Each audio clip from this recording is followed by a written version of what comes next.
네, 여러분 안녕하십니까? 사랑하는 시청자 여러분, 주민수입니다. 네, 오늘도 역시 이 중동 정치와 요즘 또 우크라이나 계속 고전이 이어지고 있는데 이런 것과 관련된 영상들을 올리고 있습니다. 오늘은 또 시리아와 관련된 건데요.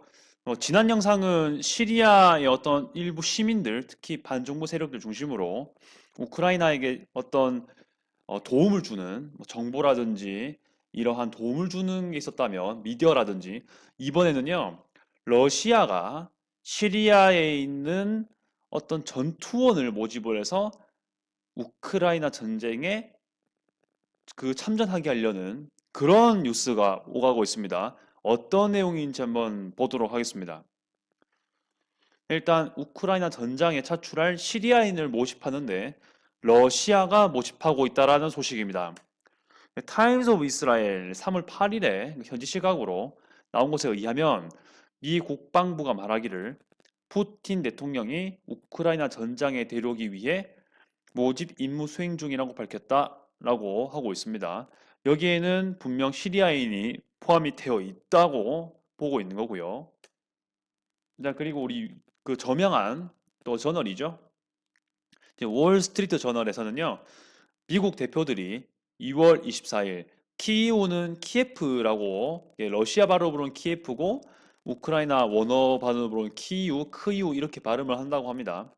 여기 접수를 위해서 러시아가 한 겁니다. 시리아에서 전사들을 모집했다라고 전달 그리고 전했습니다.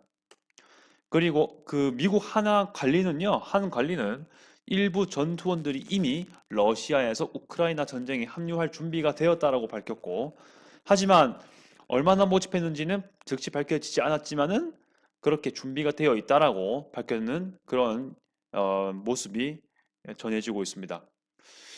이게 사실 뭐 미국에서 전한 거기 때문에 러시아에서 전달받은 게 아니지 않습니까? 그래서 사실은 어느 정도 신빙성이 있는지는 정확히는 알기 어렵긴 하지만 국방부가 밝히는 것이랑 월스트리트 저널이 밝힌다는 거, 사실 이런 이 국제전에 대한 정밀한 소식을 알리는 것과 특히 러시아 안보에 민감한 국방부로서는요, 이러한 소식들이 괜히 허위를 밝힐 필요는 없겠죠. 그래서 어느 정도는 증거가 있으니까 이러한 얘기를 할 것이다 라고 저는 보고 있습니다. 사실상 그렇게 하고 있다라고 봐도 되긴 하지만 정확한 양상이 어떻게 되는지는 알기가 아직 어렵다 할 수 있는데 이러한 준비가 그리고 움직임이 있다라는 거는 확실해 보입니다. 일단은 근데 여기서 좀 기억해야 될 거는요.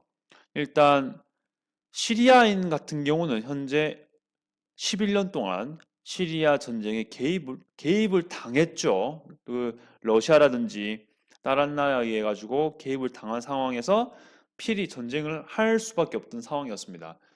시리아 내전에서 그 뭐 반군이라든지 정부군 이렇게 또 많이 싸웠는데 그런 출신 사람들 중에 이렇게 러시아와 우크라이나의 이 전쟁에 투입할 전사를 모집한다.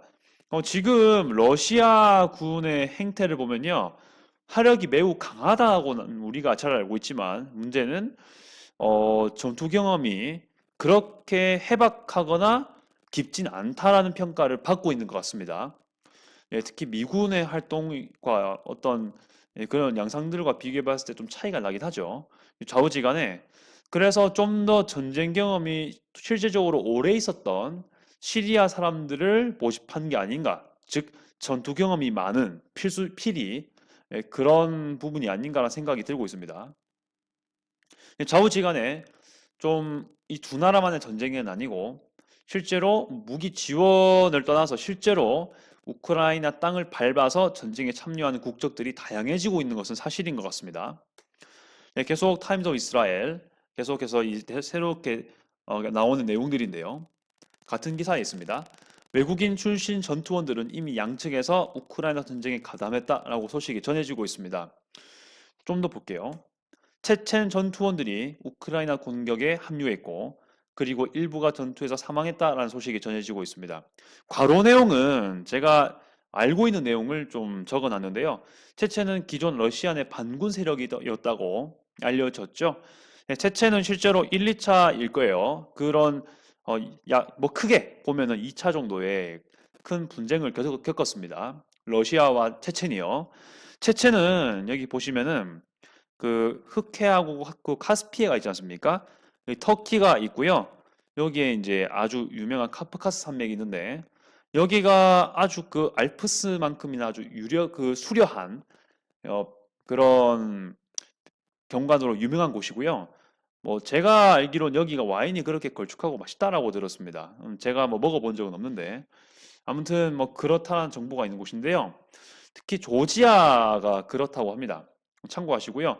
이쪽이 그 체첸하고 좀 접경 지역이지 않습니까?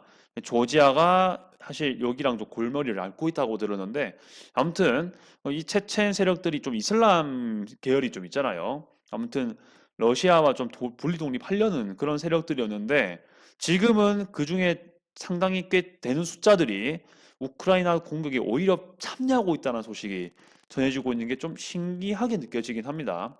분명히 러시아 반군 세력이었던 들이 그 존재들이었는데 지금은 어느 정도의 전투원들이 러시아의 이익에 같이 하여 지금 우크라이나에 그 공격에 합류하고 있다는 건 좀 괄목할 만한 부분이죠. 뭔가 입장이 달라진 것 같습니다. 네, 혹시 이것에 대해서 또 전문적인 지식이 있으시다면 댓글을 부탁드리겠습니다. 자, 아무튼 러시아 편에서도 뭐 시리아가 간다면 시리아가 가고 있을 것이고 시리아 정확히 말하면 러시아 땅에 있지만은 또 민족 계열이 좀 다른 체첸 그리고 뭐 플러스 알파에서 또 다른 국적의 군대들이 있을 수 있겠죠. 우크라이나도 지금 들어보면요 우용군이 많이 파견돼 있다고 지금 하고 있잖아요. 드미트로 쿨레바 우크라이나 외무장관은 약 2만 명의 우용군이 키예프 즉 이제 우크라이나 말로는 키이우로 하고 있죠. 크이우라든지 이렇게 부르는데 여기에 주둔하고 있는 우크라이나군에 합류했다라고 소식이 전해지고 있습니다. 여러 나라에서 지금 의용군이 보내지고 있죠. 뭐 일본도 갔다고 지금 들었고 한국도 뭐 요즘에 계속 언급되는 대상들이 있죠. 아무튼 뭐 가긴 가지 않습니까? 안전하게 무사히 별일 없었으면 좋겠는데 아무튼 그 여러 국적들이 지금 가고 있는 건 사실인 것 같습니다. 그러니까 러시아 측이든 그리고 우크라이나 측이든 이렇게 외국 출신들의 의용군이 간다는 겁니다. 그렇기 때문에 그럼 국제적 양상이 좀 벌어지고 있는 게 아닌가라는 생각이 현재 꽤 들고 있는 부분이고요. 어떤 일각에서는 이것을 제3차 대전의 서막이라고 보는 경우도 있는 것 같습니다. 일단은 좀 지켜봐야 될 것 같고요. 사실 뭐 그 3차 대전이라고 언급할 만한 전투가 되게 많지 않습니까?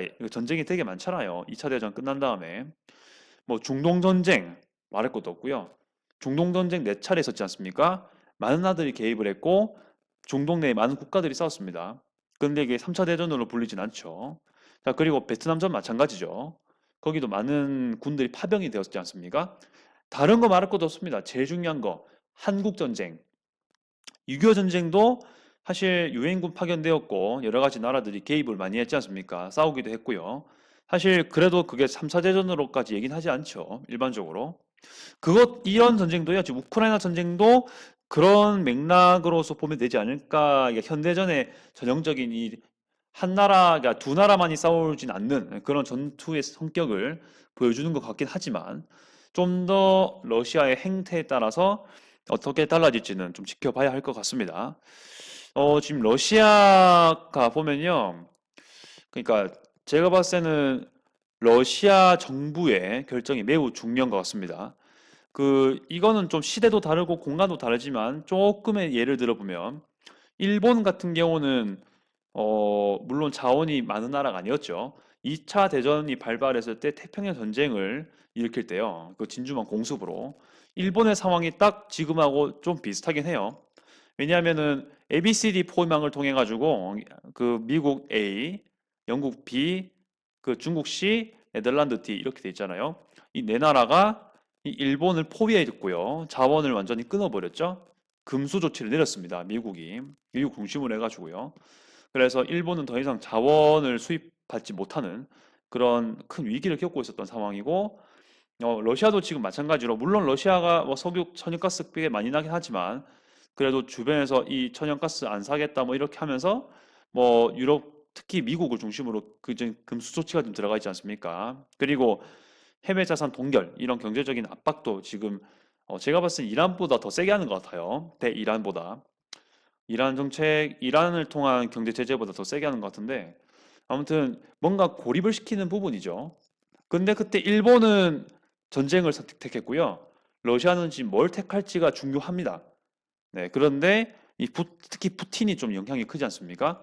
푸틴이 어디에 가치를 더 두고 어떤 정책을 쓰냐, 전쟁을 더 지속하느냐, 전술핵 같은 걸 좀 더 제시하면서요. 아니면 좀 더 협상으로 가느냐, 이거는 좀 지켜봐야 할 것 같습니다.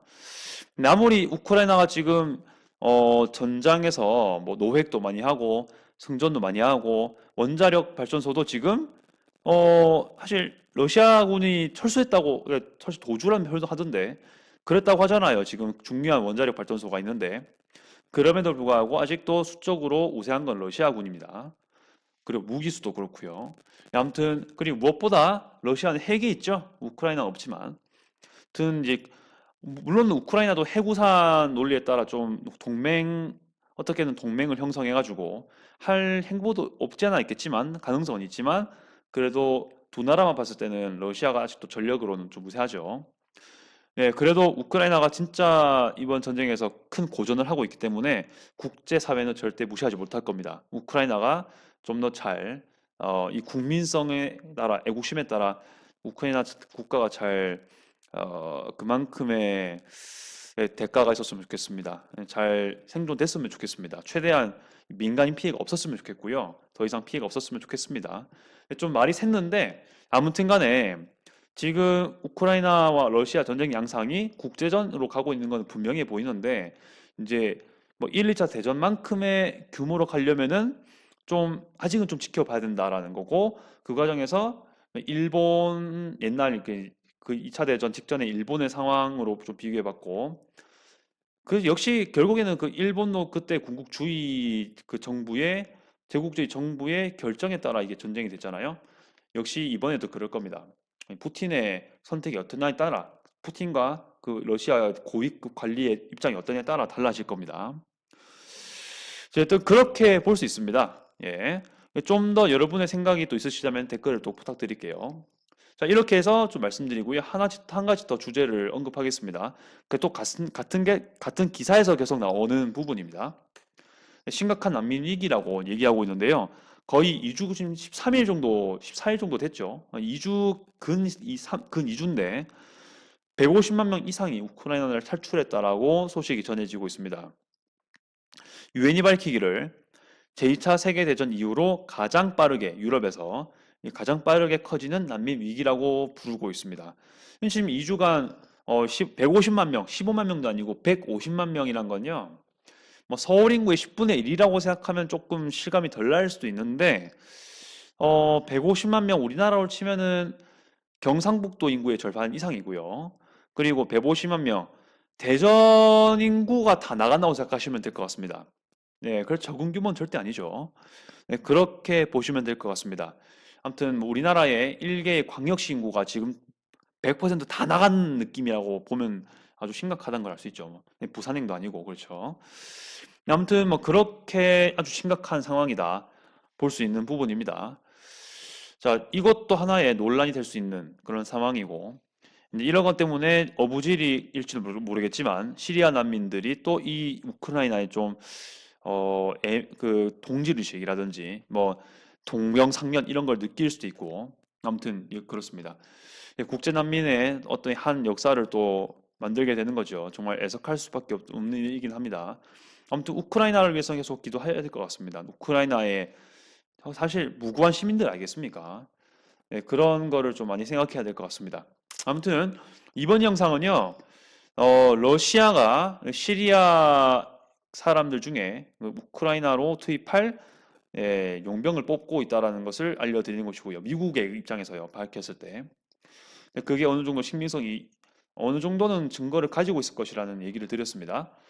네, 앞으로도 계속 이것과 관련된 우크라이나뿐만이 아니고 이 중동에 관한 이 중요한 이슈 같은 것들이 있으면 네, 최대한 지속적으로 올리도록 하겠습니다. 네, 감사드리고요. 이상 주미스였습니다.